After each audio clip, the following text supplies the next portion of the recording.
Kadapa dental కాలేజీలో food poison కలకలం రేపింది. లేడీస్ హాస్టల్లో దోశ తిన్న విద్యార్థినులు అస్వస్థతకు గురయ్యారు. 20 మంది విద్యార్థులు వాంతులు విరోచనాలతో రిమ్స్ జీజీహెచ్లో చేరారు. వైద్యుల పర్యవేక్షణలో విద్యార్థులకు చికిత్స అందిస్తున్నారు. విద్యార్థినులలో ఎవరికీ సీరియస్ కాలేదని, మెరుగైన వైద్యం అందించేందుకు కృషి చేస్తున్నామని సూపరింటెండెంట్ తెలిపారు.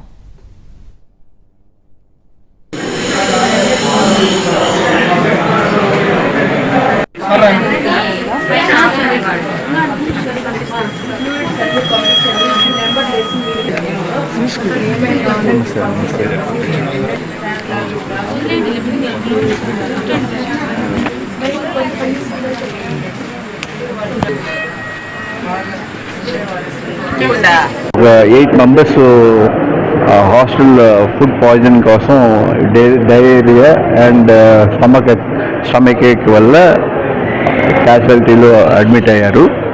తర్వాత చెక్ చేసినప్పుడు ఫుడ్ పాయిజన్ అనేది ఐడెంటిఫై అయింది. ఫుడ్ అందరూ కూడా తింటారు కాబట్టి ఇమీడియట్గా మేము హాస్టల్కి అబ్జర్వ్ చేసి కొంతమంది సఫర్ అయ్యే వాళ్ళని హాస్పిటల్లో చెక్ చేసుకొని మెడిసిన్స్ అండ్ అవసరమైతే సెలైన్ డ్రిప్పింగ్ షాక్ లేకుండా చేసుకొని అందరినీ పంపించాము. అబ్జర్వ్ చేశారు. 30 మెంబర్స్ ఐడెంటిఫై అయ్యారు.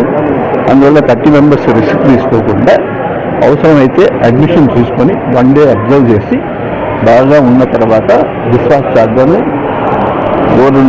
జనరల్ మెడిసిన్ వాళ్ళు చెప్పారు.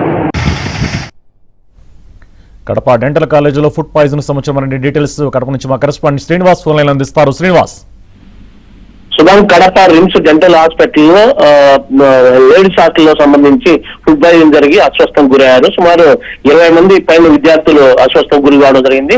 వీళ్ళు ప్రధానంగా రాత్రి ఎవరైతే చేశారో వంట ఓన్లీ ఆ దోశలు మాత్రం తిన్న వారికి మాత్రం ఆ విధంగా జరిగింది. దోశలు తిన్న వారికి మాత్రం మిగిలిన కాదు. సో ఆ దోశ పిండిలో ఏదైనా ఉందా, లేక ఏదైనా పాత పులిసిన పిండి వేశారా, లేక ఇంకేదైనా అని చెప్పి ఫుడ్ అధికారులు కూడా ఇప్పుడు ఎంక్వైరీ చేస్తున్నారు. ప్రస్తుతం ఆ 20 మందికి ఉదయం నుంచి కూడా రిమ్స్ లో చికిత్స జరుగుతుంది. ఇప్పుడు ప్రస్తుతం వాళ్ళందరూ కూడా బాగానే ఉన్నారు. అయితే ఈ ఎలా జరిగింది అనేది ముఖ్యంగా మనకున్న ఇన్ఫర్మేషన్ ప్రకారం అయితే అధికారులు నిర్లక్ష్యం, ఎందుకంటే అధికారులు నిఘా లేకపోవడం వల్ల ఆ విధంగా జరుగుతుంది.